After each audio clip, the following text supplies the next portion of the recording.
We're here on the home screen of Hisabing. It is designed for small and medium retailers. Today we'll see the premium version of Hisabing, the one with the trader add-on. You can check it on the website. So, when someone wants to buy a product to this retailer who's using Hisabing, they send an email or call the retailer on the phone. What they want is a certain quantity of a certain product. The retailer will have to send them the price we can propose for this. That's what we call a quotation. So here we can create a quotation and see the previous quotations we did. Once the quotation has been sent, the potential buyer decides if he actually wants to buy the product. If it is the case, the retailer using Hisabing can send him an invoice to keep track of the products he actually sold. So we can either convert a previous quotation into an invoice, or here we can create a new invoice and view the ones we previously sent. The user has subscribed to the trader add-on, so he can also keep track of all his expenses on Hisabing. Below we have an overview of what is happening in the retailer's business. We can see the number of quotes sent, the number of quotes converted, the number of invoices sent, the amount he requested his customers to pay in the invoices, the amount he already received, and the remaining amount that they still need to pay. We also have a list of everything that is happening on the software. And more importantly, we have reminders for things like, for instance, here we need to reorder pieces of one of our products because the stock came below the minimum quantity we want to have for this product. Okay, so let's say we had a customer telling us he wanted to buy 100 computer screens. We'll send him a quotation to tell him the price we will offer him. Here we can put the information about this customer that already exists in our database, so some fields are filled automatically. We can select the contact we want to inform for this quote, or even add a new one for this company. Then we can fill the information for the items. So he wants computer screens, 100 ones. So as this is a product we've already sold before, we can look at the product history. Okay, so the last time we sold this product was for 1,500 rupees each. So we'll put the same price here.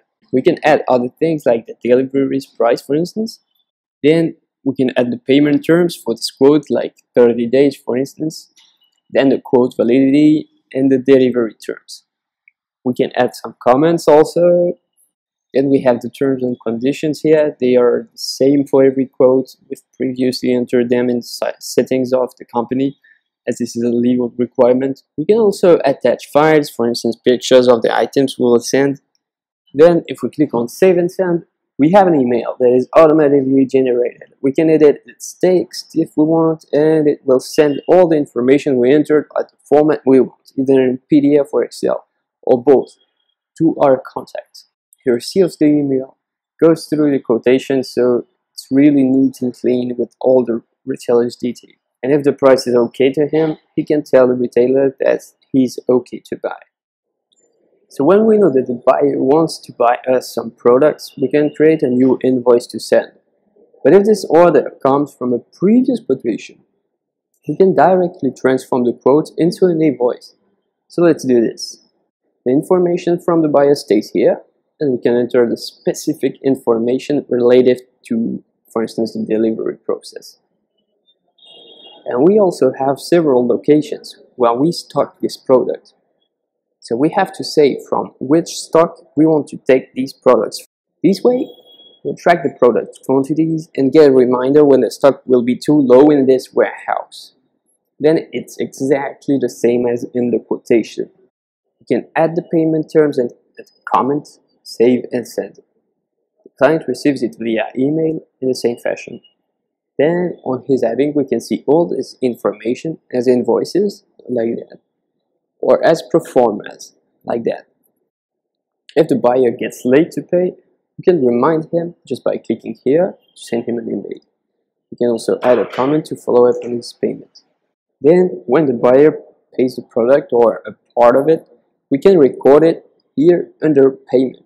We add the information and we can even send a payment receipt to the customer. So as a retailer, we also need to buy things to our own retailers. So here under inquiry, we can ask them their prices, and when we accept their prices, We can keep track of it here in purchase order. Then, when we actually receive these products, we can create a purchase entry. It will add the quantities we purchased to the stock.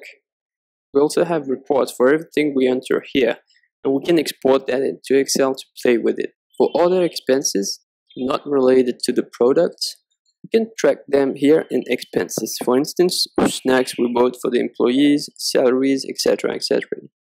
We can then also export this into Excel. All these processes are done easily because we have all the contact information stored in the software. Here we have an overview of all their information, like contact information.